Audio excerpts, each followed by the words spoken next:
The east wall of this River Avenue business has become a canvas for unwanted artwork before. This is probably the third or fourth time now we've been hit in the last 4 or 5 years.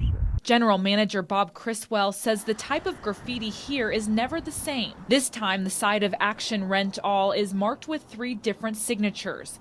And while to most people it might look like spray-painted scribble, you know what it means? Have no idea. Undercover Detective Greg Harvey recognizes the symbols right away. This is what they're known as. So here you have CAB, which is actually the initials. So it could be cab or whatever short.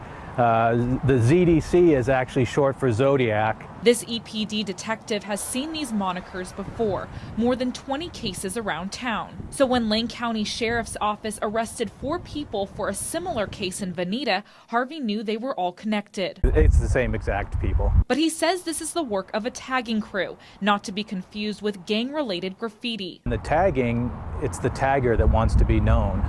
So they're tagging, they're making themselves look good.